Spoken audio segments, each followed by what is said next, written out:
Hey everyone, welcome to Creepy Inquiries, a podcast dedicated to all things creepy, spoopy, and true crimey.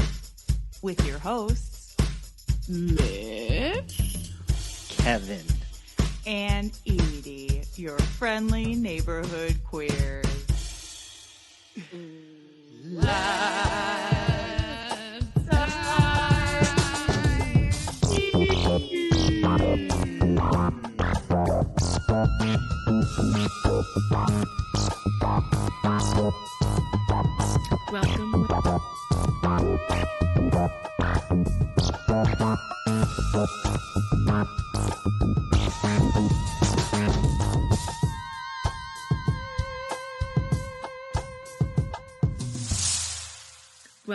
welcome. Welcome.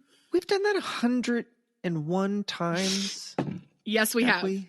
Not excluding the times we had to redo it or when we were figuring it out. Oh my God. Remember those days, miss? Do you remember those days?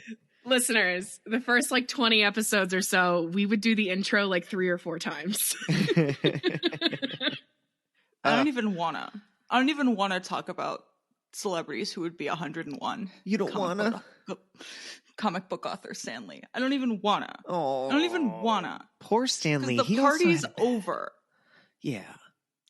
The party's over. George Santos got expelled from the house on Friday. Oh, he did. Diva down. Hashtag diva down. The stunt queen stunts no more on Capitol Hill. Not with taxpayer monies, at least. I'm so bummed. I know. Legitimately, he was so funny. Yeah. He was such a delight. He brought so much joy to so many. And what a week. It was a big week for him. Famed U.S. diplomat Henry Kissinger finally died. Famed war criminal Henry Kissinger finally died. We called it. We did it. We did. We summoned it. We made it happen. Yes. Thanks, Kevin. Oh, you're welcome. But all right. Who's such next high then? highs and such low lows. Kissinger dies, and then tragedy struck. George Santos cut down before in his prime. Was it though? No, I think it'll be a loss because it's so entertaining, but I'm not sad to have him not be a lawmaker anymore. I know. But the whole the best. There was one, I think, an Ohio Republican member of Congress whose name is escaping me. On the floor was like, hey, by the way, George Santos is a crook, and I know that for sure. Because so am I. Follows it up with an Instagram post being like, hey, here's the tea, a Notes app Instagram post, which bless you, saying George Santos charged my personal credit card and my mother's personal credit card more than the FEC allowed limit to donate to his campaign. And so the FEC came for me for donations that I never made that were beyond the individual limit. And I had to spend tens of thousands of dollars fighting the FEC. Fuck you, George Santos. Damn. And I was like, his own workmates. He is just the idea of George Santos swiping cards from the House floor, pickpocketing like he's fucking the Artful Dodger. I was thinking Artful Dodger. Yeah. I love it. I'll miss him. In the arms of the with your donation, you can sponsor a George Santos near you. Call now.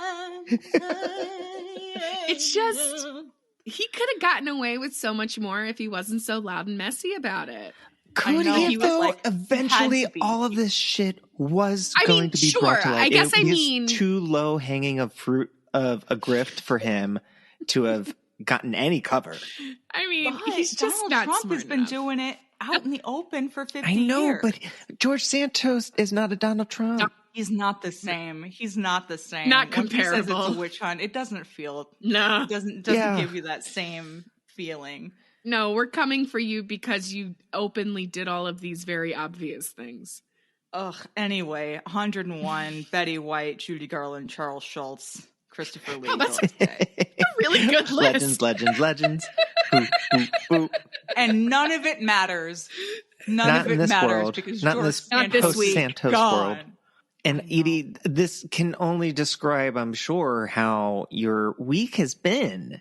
But beyond your grieving the loss of Georgie, what else were you up to? In my grief, while Santos was getting expelled, or no, just after, I got 2 new tattoos. Nice, Oh, yes. they look so good. What are they? One is of the precious baby Estelle. Aww. And one is of our dearly departed Bettina. Oh, that So looks I've got so my sweet. 2 It's very babies beautiful. on Both my of them. arms. And they're I'm like very, very shockingly thrilled. accurate. They're Mhm. super accurate. Yeah. They're like illustration style Yes. portraits. So they're not like, it's not realism. That's, bless you if that's your bag. But that's not my bag. And But you've it's like- posted them on your Insta, right? Not yet, but No, I will. not yet. So Okay, check then. out my Instagram at Edie_fake name. Check out those tats. Hell yes. They look Listeners, they awesome. look so good. Did it hurt? Thank you. Oh yeah. It wasn't bad. Neither of them were bad until significant amount of shading, and so there has to be Shading. I Oh was God, just yes. And to It's the blend worst. it out, you have to go over the same areas multiple times. Mhm. And that part of it did hurt. The rest was more or less fine. It's on my forearm, which is, it sees a fair amount of sun, sees a fair amount, like Wear and tear. the skin's kind of toughens a little bit. But the shading did really, it hurt. But it was, for both of these, it was 4 hours, which I feel was pretty quick. Oh. It was a long time to sit. That is It's a long good. time to sit. Pretty quick for the amount of, for the size and amount of detail. Nice. And they turned I'm out thrilled. awesome. I'm thrilled. Yeah. Justine at Have Fun Be Lucky Tattoo in Hamden, Baltimore, Maryland. Shout out to Justine. You've also done one of mine, so that's cool. Yes. Miss, Yeah. what have you been up to? Yeah. I had a good week. I had a good weekend. Yesterday, I went and I visited a very good friend of mine, and we made candied pecans and chocolate-covered pretzels, and we had some wine, and we caught up. I haven't seen him since probably March or May or something. Wow. So it was really nice to just stay and hang and catch up. And his husband is an avid reader, and he's just like, here, I got all these special editions, like fancy, beautiful special editions of these books, so you can have the original. And it's literally was like 3 bags of books. So Merry fucking Christmas to came me. early for I Ned. know. That sounds awesome. It was amazing. I'm so excited. And some of them I've been like really meaning to read. So I was really happy about that. But these pecans, y'all, I can't stop. If you're from Maryland, they smell like the Ren Fair pecans that just smack you in the face. Like, they are so freaking good. Like, I had to stop myself from eating because I have like 2 little like mason jars full of them. I had to stop myself from eating them like a mason jar at a time. But it was really good. I had a really good time. They introduced me to RuPaul UK. So I'm gonna catch up on that. I'm excited. Great. I only know about Bag of But Chips. yeah, I had a really good. because that's a great drag name. Bag of Chips is a only- good drag queen name, yes. Oh I- my God, speaking of drag queen names, I heard an amazing drag queen name the other night. Oh my God. Hanukkah Lewinsky. Oh, It's so bad. oh, So good. oh! Hanukkah Lewinsky. Yes. That was just like a full body Just waves of joy. Hanukkah Lewinsky is fabulous. She's a seasonal treat. She's a seasonal treat. She's a Jewish queen, I believe. I would imagine. I don't know, but bold if she's not. Bold if she's not. Either but way, I love that name. It's a So good shout name. out to Hanukkah. Hanukkah Lewinsky. Which also, So how was your weekend? oh, how was my weekend? My week in general, I was getting back into the world post-COVID. Oh, and right. I was able to go back to work, but I just, I texted my boss and I was like, it just tested negative last night for the first time. I'm happy to come in today. I can just be here. And just put it on them. Yes. she's like, maybe just wait another day. And I was like, oh, I mean, absolutely, if you insist. And she's like, thank you so much. I'm like, no. Thank you, boss. Thank you. I love it. But after that, this weekend was quite fun and enjoyable. I got a massage. I'm just going to say it. I'm gonna be bougie. God, I'm I got a so massage. jealous. Was it good? Was it good? No, I had never gone to this particular guy. It was fine. He's medium to firm, and I'm much more firm. Oh, And so I it need kind you of to at times bruise me. felt like our cats cat. trying to make biscuits. Just making biscuits. I am too touch averse Oh, yeah. to have a stranger. I used to be that way. Yeah. My nude form. I can't. You don't have to The be thought nude. of it, nude, not nude. The thought of it You is could never nude it. horrific. I could wear some Put some shorts. jean I could shorts wear on. some cut-off jean shorts. Oh God, no way. I don't think I could. It's been offered to me like, oh, do you want to like go get a massage? I'm like, you got the wrong one, dude. No, absolutely not. That's what I did over the weekend. It was quite nice. And on Friday evening, this past weekend, one of our friends had just a general gathering at their house, Nice. post Thanksgiving kind of thing, just to hang out. And so I went for a little while, Big Library and we had a good time. It was really nice. And now I'm here with you fine people. Well, that's so I am lovely. sitting back and relaxing and listening and learning and growing today. All of those. Who's got a true crime story for me? Could it be Miss? I think it's Miss. It's Miss. We're going to have a little bit of fun. We're going to have just like a little bit of fun. And I think you both have probably heard of this person. So we'll see. Never underestimate me. 20 miles from the Louisiana border in East Texas is the small town of Carthage. Once voted. No, I swear to God. Seriously? No way. Like, cut. Okay. Is it the movie Barney something? Fuck off, Bernie. What the fuck? You got that from Carthage? I don't know anything else about Carthage except that story, which I don't remember. I don't remember. Just saw the movie on it. But well, it's not that inaccurate, to be fair. Wait. No, is it with Jack Black and Shirley yeah, MacLaine? I've seen the movie. Shirley Yes. MacLaine. Okay. I can't believe you got it from Carthage. That's so Seriously, funny. that's Cal. bullshit. Wow, I underestimated me. You really did. All right. Witchcraft. All right. Is the small town of Carthage, Texas, once voted the second best small town in the country? Really? Ooh. Yeah. Who had They you lied. They I lied. don't know. I don't Somebody know. lied to you. It was in a book. It's an idyllic small town in that incredibly superficial way that we kind of romanticize small towns, where on the surface everyone is sweet and nice and helpful so long as you're exactly like them, which is generally white and conservative, which honestly makes our main character's success in Carthage professionally and socially very interesting, because he didn't exactly fit the mold of a Texas man. Born August 2nd, 1958, Bernhard Tiede, a beloved and talented mortician, or funeral director, as he preferred. Yes. And when he was a kid, Bernie's mother died in a car accident when he was a toddler, and his father was the driver and he was unharmed.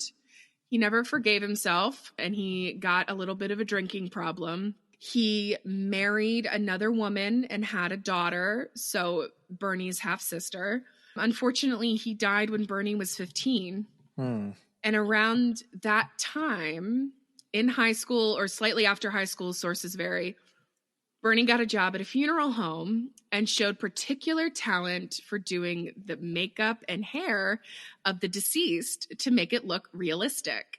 Better work. Fucking yes. Better work. Which apparently is like... Yassify the dad. I mean, apparently it's an incredibly... Apparently it's an incredibly difficult task to like make dead hair look real, so good for him.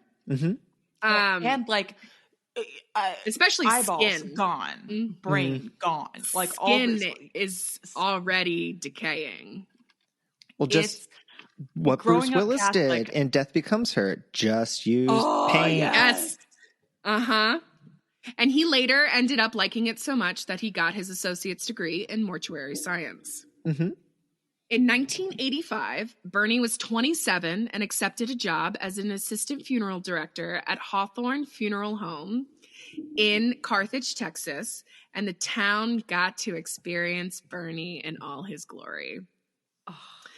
Tell me about this man. Bernie did everything. Bernie taught Sunday school and eventually became the backup pastor at the Methodist Church, where some said he was better than the regular paid preacher. He was also the lead tenor and soloist in the church choir, and everyone cried when Bernie sang Amazing Grace. Everyone. He's a Renaissance man. He really is. Bernie was also heavily involved in the theater department of Panola College, where they were so impressed by Bernie's knowledge of Broadway musicals that he was asked to be the director and sometimes was the leading man. Okay, I get you, Bernie. I get you. We've got a waiting for Guffman situation. Yeah, but also, Bernie, sometimes you got to say no. He's a busy Bernie, man. You do too much. Yeah, you do too much. That's even my next line. He was a busy man, but he was the first one to offer help and the last one there after cleaning up after an event. He sewed curtains for people who need them. He helped people with their tax returns, and he was incredibly generous in giving gifts to his friends. And Bernie didn't just take pride in his funereal work, but he was incredible with the bereaved, especially, for whatever reason, elderly widows. His help didn't end at the funeral, though. No? He would visit the widows at their home. He would bring them gifts. He'd go to the pharmacy for them if they needed. He'd run their errands. Whatever they needed, Bernie was there for them. And he loved it. He just loved it. And Marjorie Nugent was no exception in that sense anyway. Before his death, Marjorie's husband bought the First National Bank of Carthage and built Marjorie a 6,000 square foot home on the edge of town. Ooh.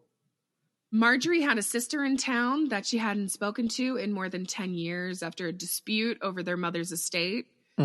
And she also had a son she had so many disagreements with that she barely spoke to him. Oh, so it's like she's looking maybe in the market for like a little baby boy to care for. Replacement? And maybe. A little sugar baby. Bernie's got no mommy. Maybe. Bernie's in the market for a mommy. Maybe. Maybe that's why he likes the old ladies. To say that Marjorie was not well liked would be an understatement. Most just called her the meanest woman in town. A local Carthage resident reportedly said of her, quote, "If she had held her nose any higher, she would have drowned in a rainstorm," end quote. Which sometimes I love the South. I know. For their little sayings. Now, I don't want to say anything mean about her, but... But here's something really cutting. But if she liked you, she was sweet as pie, so long as you catered to Marjorie, and that meant constantly flattering her. If you didn't cater to her, she would throw temper tantrums on like an epic scale if she ever didn't get her way. And I'm saying if you didn't act right, if things didn't go exactly the way she thought they should, she would lose her mind. The two met, Bernie and Marjorie, in 1990 at Marjorie's husband's funeral. Only a few people attended the service. Bernie sang a hymn and escorted Marjorie to and from her husband's graveside. He even gave her his coat because the day was chilly. Ooh, what a gentleman. He's such a gentleman. And he is alive. Yep. And he's alive. That is a fact. Per his usual post-funeral follow-up, he visited Marjorie after her husband's funeral, and she couldn't be bothered with well-wishers. So she was just like, bye. But Bernie would not be brushed off. He said he could see the loneliness in her, and he was the only one checking on her after the death of her husband, so he didn't give up. Yeah, He nobody came back puts Bernie again. in a corner. No. He came back, and the two eventually became unlikely friends. Like an elephant and a mouse or something. You know? What is unlikely friends? Bernie and Marge would go shopping. They'd go to dinner. Marge always wanted to travel, but when her husband was alive, he didn't want to. So they took trips to Dallas. They went to New York City. They went all up and down the East Coast. And whenever you saw one of them, the other was guaranteed to be close behind. They seemed inseparable and entirely pleased, both of them. By 1991, their friendship became so intense that Marjorie changed her will, removing all of her family and naming Bernie the sole recipient of her $5 to $10 million estate, depending on the source. Depending on the source. Is living large. Marge, and she's got a really high income. Remember, her husband was the president of the bank, and when he died, she became president of the bank. She's also got investments. She's got like an income of like $50,000 a month. Goddamn, Marge. And family that she doesn't talk to. Well, yeah, and family that she doesn't care for. Potential heirs. Yeah. Marge later told her cousin that she didn't want her son or anyone in her immediate family to have a dime of her money because they didn't appreciate her. In 1993, Bernie stopped working as a funeral director, something he loved, and became Marjorie's personal assistant, business manager, but most importantly, travel companion, which at first sounds awesome. It does.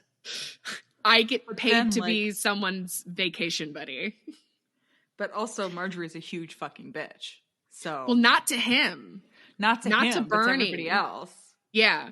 No, to him, he gets her out of the house. He gets her in town. He gets her socializing with people. I mean, in the sense that this is a small Texas town, he gets her to church and she goes every week, which is something she never did. She even one week held the ladies' Bible study at her house, which, you know, she never did that again, but I can't really blame her. And she wasn't stingy with her money with Bernie. She gave him access to her accounts and encouraged him to use them. She even bought him a little house not a mile away from her big estate. From investigationdiscovery.com, quote, together they traveled the world, visiting Russia, Hong Kong, Egypt, Thailand, and many other exotic locales. They went on cruises together, and she bought him a Rolex watch and a house. That's rumors. A lot. It's crazy. A Rolex is like easy $15,000 at least. Yeah. I mean, and then a house is as much as a house.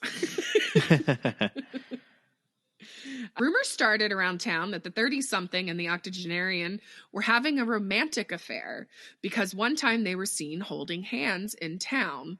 But Bernie said that's because she had been uneasy on her feet. But those rumors were not as strong as the rumors that Bernie was gay or, quote, effeminate, and at the very least celibate as far as they knew. No one cared, though, whether it was he was gay or celibate or what, because everyone loved him. As a town person noted, he wasn't a bad-looking guy. He wasn't a bad-looking guy in like a 1980s stepdad coaching your baseball team kind of way. Ooh, he wasn't hot. ugly. He wasn't ugly by any means, but he was a big guy. He had a real strong 80s mustache. Bring him back. Bring back those 80s mustaches. Bring him back. Bring him back. Give me a Geraldo Rivera mustache. Yeah, it's a good mustache. Give me a And as they noted, there were plenty of women in town who noted that he was not an ugly guy and would have been happy to go on a date with him. But he was not interested in anyone except Marjorie. But things weren't all shopping sprees and trips to Thailand once he became her full-time employee. Marjorie would become more and more possessive of his time. She gave him a cell phone that he was expected to answer on the first ring. When he couldn't always do that, she got him a pager that she called constantly. Oh, gosh. Red flags. Oh, yeah. He drove to her house every morning to make coffee for her. He ran errands for her, had lunch with her every day, picked out her clothes, plucked her chin hairs, and clipped her toenails, set her hair, did her makeup, all the things he did as a funeral director when he was preparing bodies. He was now doing on a live person. Whew. Quote, Wow. yeah. If Bernie was ever late for their 11:45 lunch dates, she would call his pager incessantly until he called her back.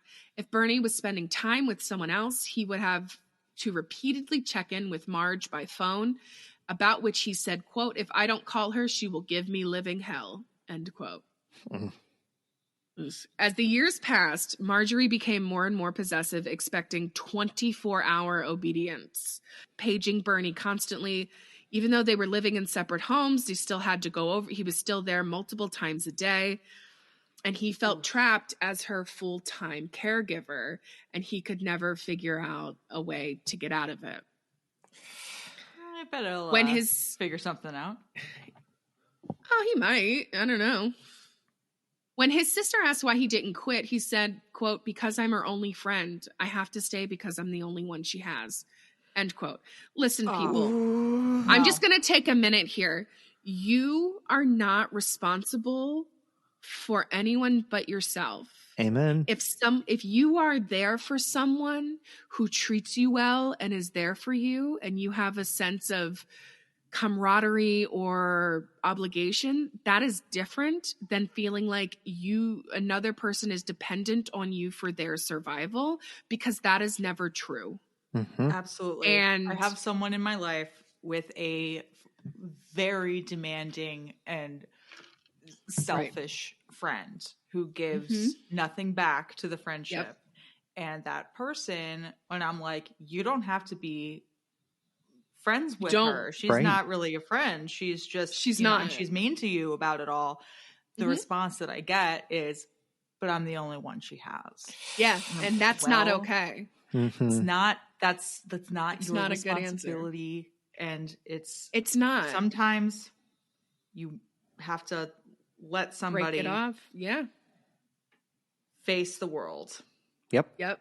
Quote, she was just so controlling. She felt like she could own me, and I guess to some degree she did, said Bernie. Ugh, burn. I was so afraid to leave her. She could be vindictive. I'd seen that. And though he did admit that the money and the life of luxury that he was living was also a draw to stay with Marge.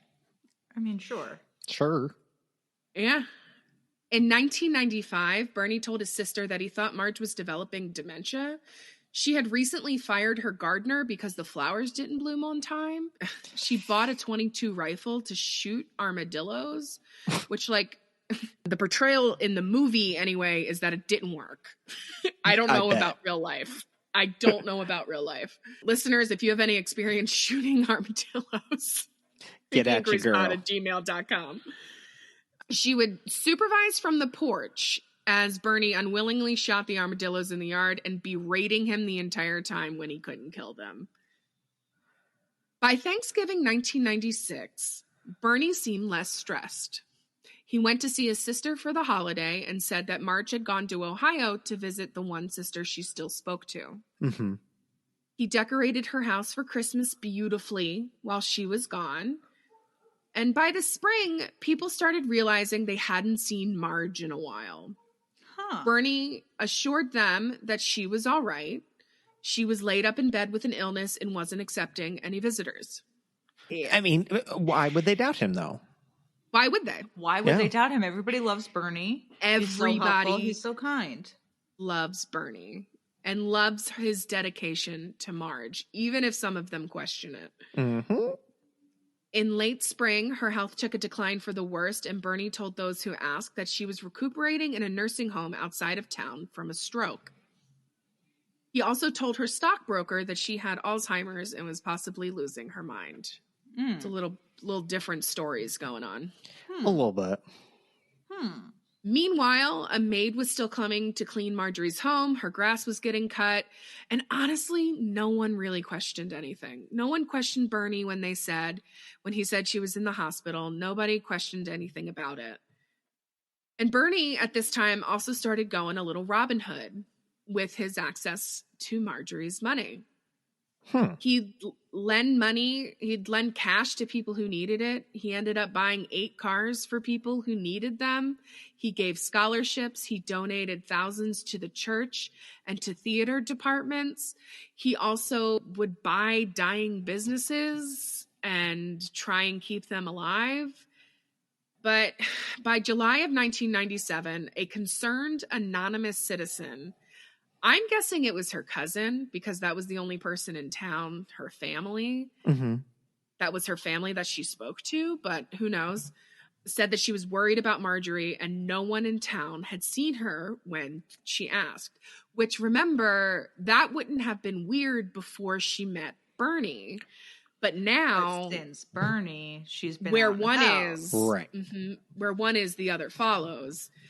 So a month later, the sheriff spoke to Bernie, who said Marge was staying in a hospital in Temple, Texas, under an assumed name because she didn't wish to be contacted.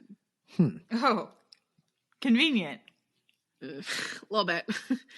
Deputies contacted the hospital, and no one matched Marge's description. It wasn't a definitive thing, but deputies still decided to call her estranged son, Rod, who came to Carthage with his eldest daughter to help search her house.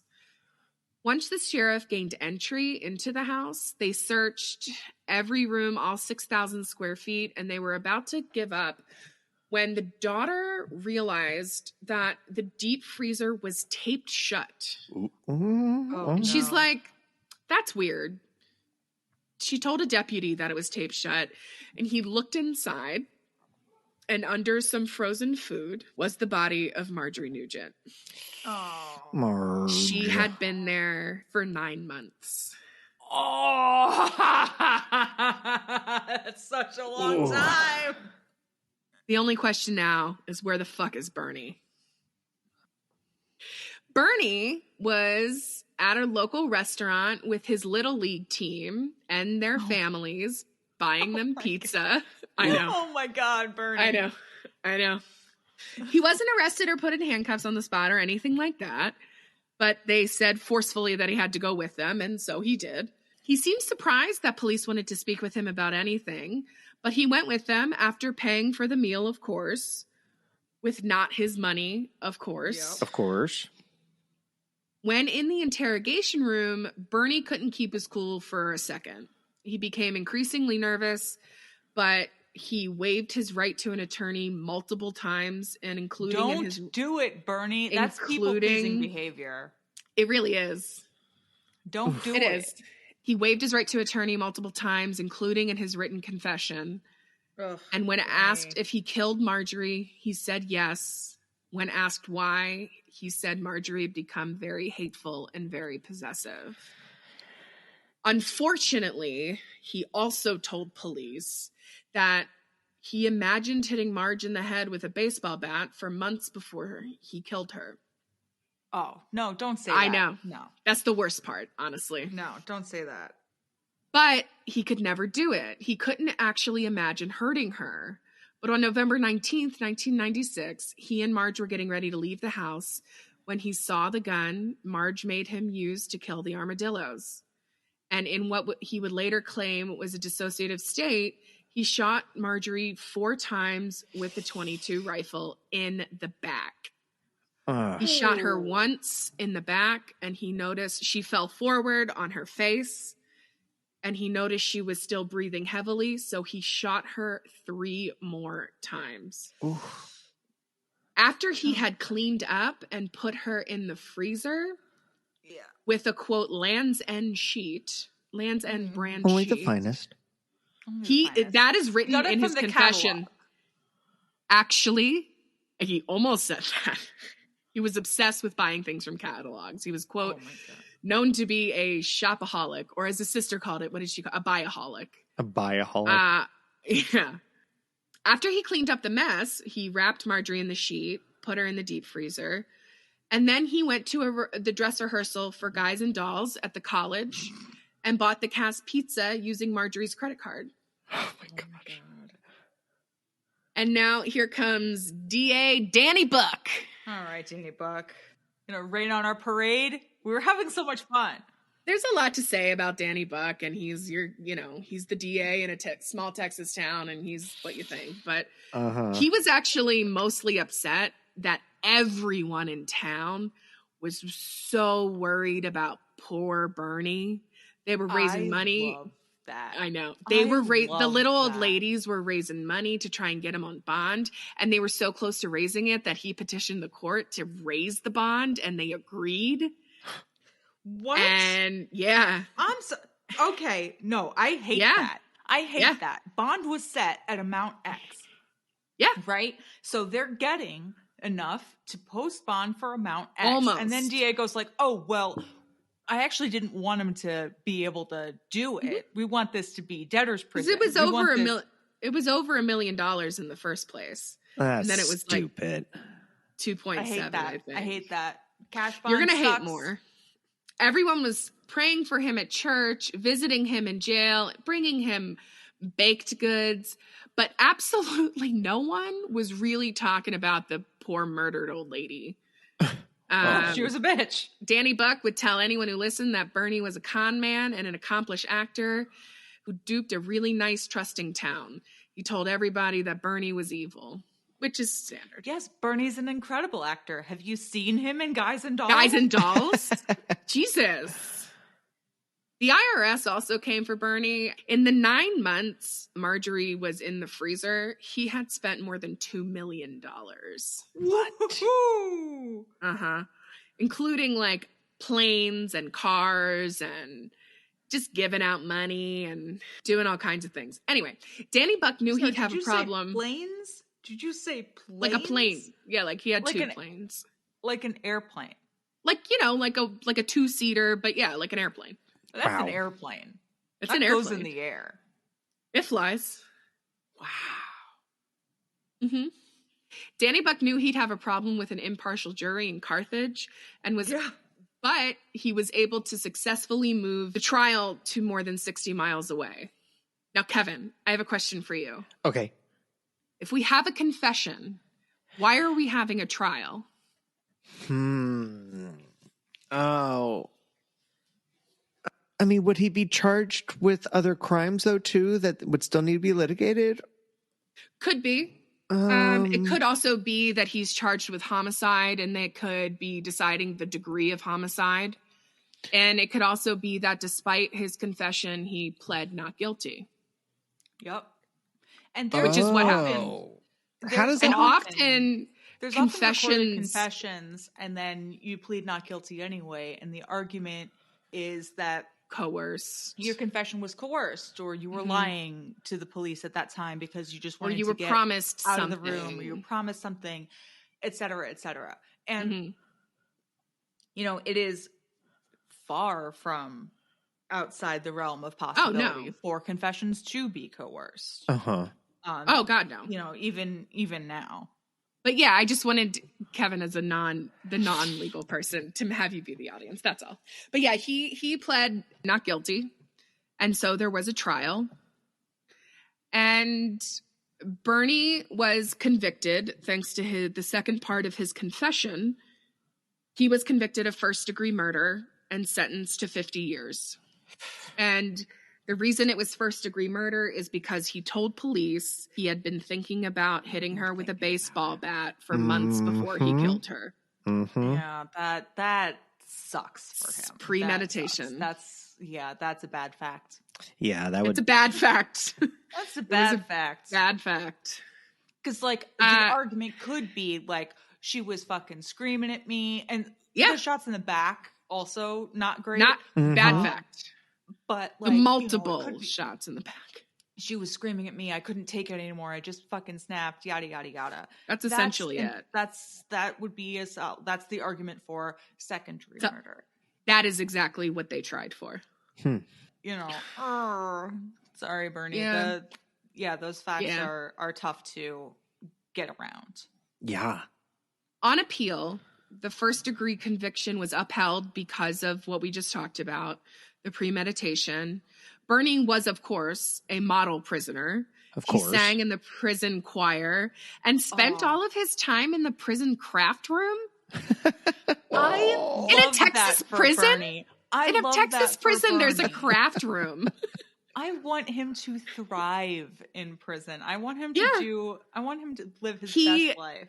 He would cross stitch, which, like, I love cross stitching. So there's a me and Bernie relation right there. Just kidding. I don't want to do it from prison. He would cross stitch memorials for families who lost relatives. So he's sticking to his roots. You know, he's a sweet guy. He is. He just did that one murder. Just the one. Things can get out of hand. They can. Very easily. Yep. And I feel this feels to me like shit just got out of hand. Sounds like heat of the moment. Shot her and put her in the freezer and tried to live like everything was chill. Mm-hmm. Chill because of the freezer. Jesus. Thank you. In 2014, Bernie had a new attorney who filed a writ of habeas corpus for purposes of resentencing, claiming constitutional rights were violated, specifically that his confession was coerced because the deputies were shaming him, humiliating him, and threatening to expose him because when they searched his house, they found a hoard of videotapes, VHSs. Mm-hmm.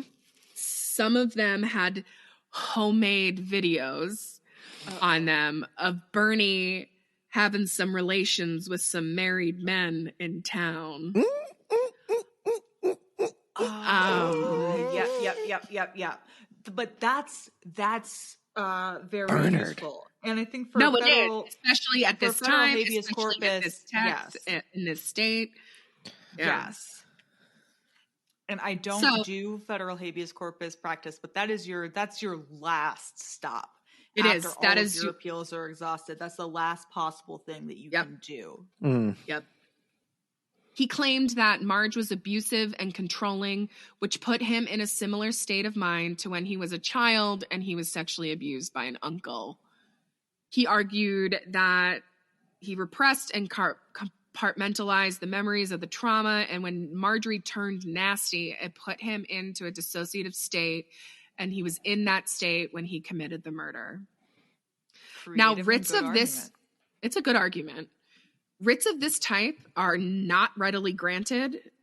Rarely, if ever, like they're so rarely granted. Huge long but Bernie got lucky, and he was released on bail for 2 years while they reviewed everything. Damn. Okay. Yeah, but his freedom didn't last, unfortunately. 2 years later, on April 22nd, 2016, Bernie was again found responsible, and he was resentenced like he wanted. But he was resentenced to 99 years when he had 50 before. Something to keep in mind, people, when you challenge a sentence, the judge can, it depends, but the judge can keep your sentence, decrease your sentence, or increase your sentence depending on the facts. Yeah, it depends on the jurisdiction, on whether you're whether there was a sentencing agreement in place that you're trying to undo, yada yada yada. It's a whole lot of different, but yes, retrials and resentencings are risky. The right circumstances come with significant risk. That sucks. Yeah, that does suck. It sucks, but I mean, apparently that sucks. From what I can tell, he will be eligible for parole in 2029. So not a long time. I don't know if he'll get it. Probably not in Texas, but no. And you often don't get paroled out your first time out, or your second, or your third. You know, takes a long time, especially for a first-degree murder. Yeah, I don't know. With a 99-year sentence. Yeah, that is the story of Bernie Tiede, the very, very sweet man who did a awful, terrible thing. Yeah. He did indeed. Oh. He killed a person. he Yeah, killed he killed a killed people. person. He killed He a killed people. just one. Okay. All right. Easy. Defense attorney. Look, it's just I think his story is No, it really is. an interesting one because it's like, you know, I think too often we think about these big crimes like murder as being something that, you know, oh, I could never do. Oh, yeah. I don't know. I think we're all I think we all kind have of a little bit in us. capable. Some of the other biggies, you know, maybe you have to have some more different stuff in your brain to do it, but like something like murder, something like this murder can, the soup of people's histories and traumas, relations and traumas, they can, you know, it only takes a few minute, seconds, a second, sure does, for it to happen. So I hope Bernie is doing all right. Hopefully he's still in that crack Rest room. in peace, Marge. Yeah, and then a lot of people came out after this that said that Marge wasn't the horrible person that she was portrayed to be, but then the other people were like, no, she was a hateful bitch. So she's probably somewhere in the middle. Probably not as bad. People are complicated. Sorry I called you a bitch, Marge. Sorry I said you were cunty, I'm human. Right? Nice. Miss, I love that story. Yes. I'm glad. I think it's a good one. I think it's a really good one. Cool. I just think it's so interesting. I love cases where there's contradictions in people, in the psychology of people. I love things that I don't understand. And like, while I absolutely understand like the idea of murder, but like, I don't understand, like you see this sweet guy who's so helpful, who's so dedicated to his community. And then you hear that he murdered his like best friend who he worked for. It's just wild. And I found out, if you guys watch the movie, the townspeople that they interview in that movie are the real townspeople. Those are not actors. And those are like their real opinions. Yeah, it was really, I didn't know that. It was really cool. The movie's pretty okay. I remember and the it movie being pretty is, okay. Jack Black is Bernie and Shirley MacLaine playing Marjorie. Jack Black does a really good job of being Bernie. He does. Yeah, I don't remember the movie. Like, I only remembered parts of the movie, or I remember that he did a good job at it. He did. But yeah, that's the story. Kev, Spoop us up. Hello. Yeah, I'm going to keep it still on the lighter side of things too. Okay. And so Miss, your story was so compelling. You made Edie flee from this episode. She fucking fled from my story. Listeners, Edie just had to leave mid-recording for family things, but it's just me and Miss for the rest of this episode. She'll have to suffer through it with the OG crew. What do you got for me? So my spoop today, we're going to take a journey back in time to the Aztec Empire. Oh. It's high time one of us on this pod brought up the subject of gay gods, and I took the brave stance to be the first one. Really? Oh, I'm so excited. Ooh, yes. Yay. I am bringing a god of the gays to the Creepy Inquiries Extended Universe. Ladies, ladies, and gents, my gay god went by the name of Xōchipilli. Okay. And Xōchipilli was a god you worshipped and partied to because Xōchipilli, unlike other Aztec deities, knew how to have fun. Yeah, some of them can be very intense. Very intense. Oh, goodness, yes. I mean, after all, he's more than just the god of the gays. He was god of flowers, parties, music, carnal pleasures, prostitutes, practical jokes. He was fun. This sounded like a very good time. His name literally translates to flower prince. Now, come on. Okay. All right. Gay. Yeah. Gay. Gay. Xōchipilli also had a twin sister. Her name was Xōchipilli. Okay. She was his counterpart while he represented the male carnal pleasures, male prostitutes, gay men. She was the counterpart for the female sides of things, including rebirth, fertility as sexual pleasure, and music and fun things too. Oh, she sounds lovely too. I know, they were both. And they both would have been 100% voted best dressed and like most likely to succeed in a high school yearbook. They were hot.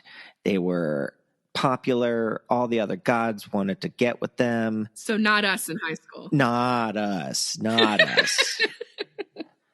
And the twins encouraged lovemaking as a means of pleasure, not just reproduction. So that set them apart. Refreshing. And I can understand why there were also worshipers that were of a queer extraction that definitely identified with them too. Yeah.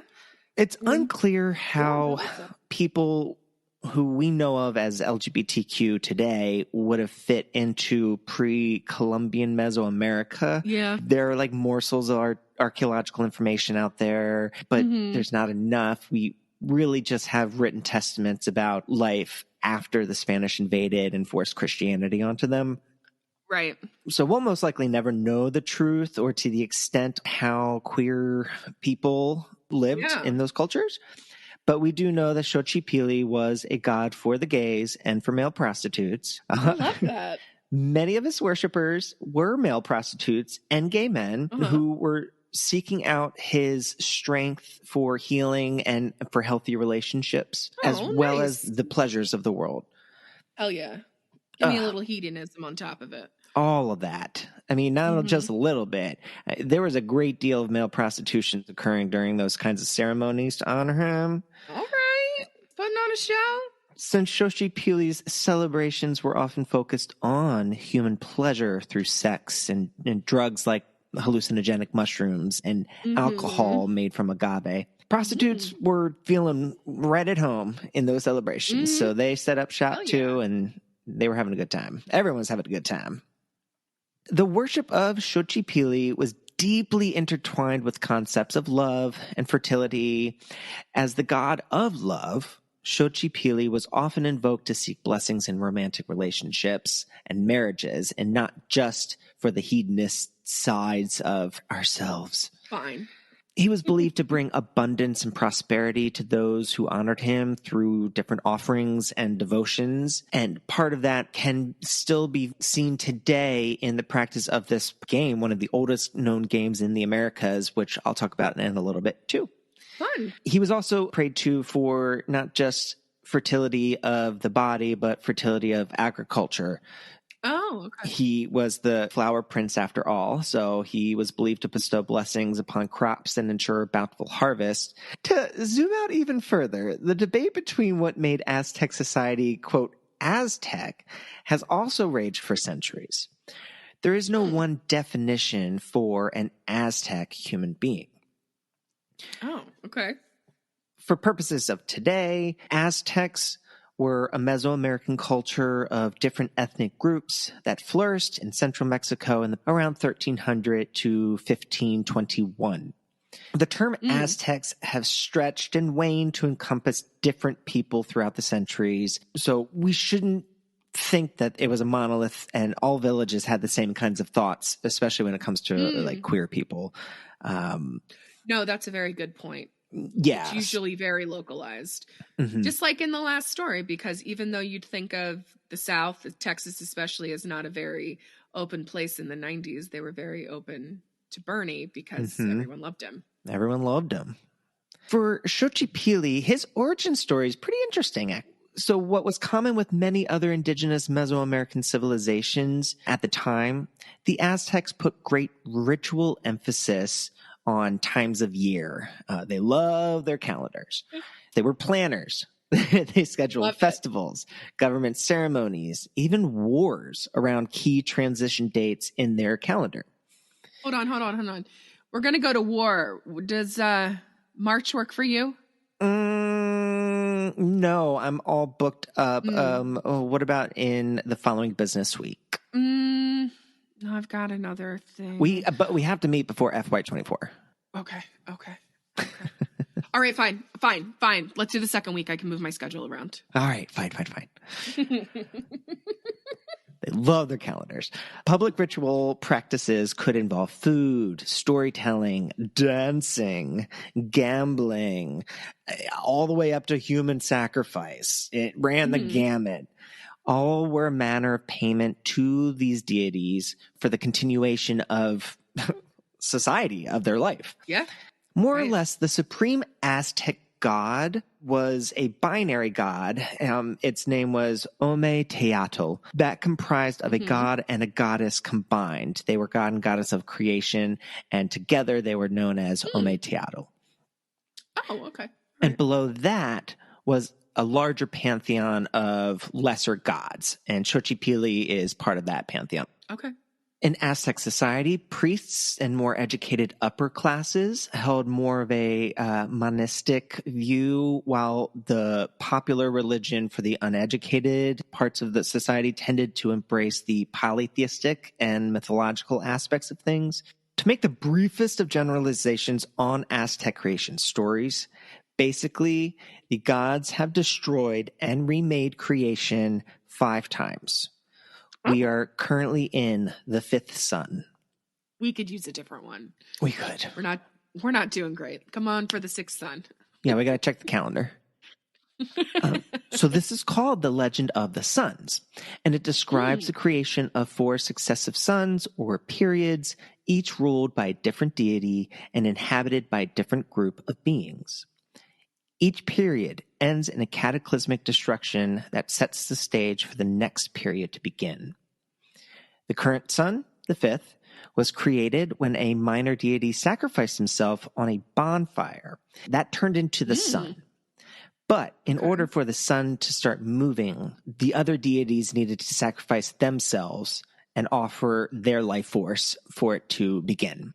And in one of those destructions, the goddess of water and fertility, her name was Xōchipilli, and instead of regenerating herself as Xōchipilli after she destroyed herself, she decided to split herself up into twins. There was the male god, Xōchipilli, and the female goddess, Xōchitl. Oh, okay. And in the mid-1800s, on the side of a volcano in Mexico, they found a 4-foot-tall statue. It's about 1.2 meters of Xōchipilli. There are a number of carvings on the entire statue of psychoactive things like mushrooms and tobacco and some other hallucinogenic flowers. Okay. There were also some butterflies on there as well. I mean, gay, you know. Gay. And it really goes to show how Xōchipilli really was synonymous with the pleasure-seeking sides of life, the let's go crazy, let's take these hallucinogens, not go crazy, but let's have these experiences. Yeah. Befitting his association with gambling and excess, he is known for Patoli, which is one of the oldest gambling games. Hell, even one of the oldest games in the Americas. Yeah. It's a game of luck and strategy. There are certain types of die. They used to be made from either like beans or kernels of corn or even sometimes pieces of jade. The point of the game is to get your colored balls on one side of the board to the other side. And as you do that, you make offerings to Xōchipilli, but you also put up collateral to your opponent, and they put up collateral as well. You end up giving away these certain items if you lose those rounds. You could play the game and gamble away anything that you put up on the chopping block. It could have even been your freedom or your life. Oh, good. They really took it seriously. That's wild. But that is a little bit about the Prince of Flowers, Xōchipilli, the Aztec god of the gays, male prostitutes, love, and sex. Sex, drugs, and rock and roll. Hell yeah. That's exactly what it is. I Love it. I love that we have a gay god. I think that's incredible. I now know who I am going to pray to for the rest of my life. Xōchipilli. I'm going to make some offerings. Xōchipilli. I thought you were going to say I'm going to make some waffle rings. Well, if he wants that, I will make them for him. If he does. Yes. We'll figure out a way to make waffle I'm rings. happy to do that. And I fully enjoyed your story too, my love. It has been, whenever the movie came out, I think it was like early 2000s, maybe mid 2011, I think. Oh, okay. Later than I thought. I have not thought about that since I saw the movie. So I'm really glad you brought it up. Do you know, I was flipping through Hulu and I saw it and I was just like, oh, I remember this being a good movie. And I watched it probably 2 months ago. And I was like, I need to do this story. And then I forgot about it completely until this weekend. And I was like, oh, I'm doing this story. Oh, my true crime next week is very similar, where I stumbled across this movie where I hadn't thought of it for a long time. And I'm like, oh my God, why hasn't any of us done this story yet? So that's my story next week. I'm so excited for that little sneak peek. Oh, yes. But before we get into even thinking about episode 102, where could listeners find us online and let us know if there are any other gay gods out there that we can pray to? You can send us an email at creepyinquiriespod@gmail.com. You could hit us up on Instagram at creepyinquiriespod. If you're ever interested in our sources, you can go to creepyinquiriespod.com, and I post them every week. Then if you feel so inclined, you could give us, wherever you're listening to us right now, you could give us a cute little rate and review, and it really, really helps us out. We appreciate 5 stars or I will put you in a freezer with a Land's End blanket and tape it shut. So just 5 stars, please. So dark. You don't want that. Edie would be so proud of you. Thank you. Thank you so much. Listeners, until next time. Good.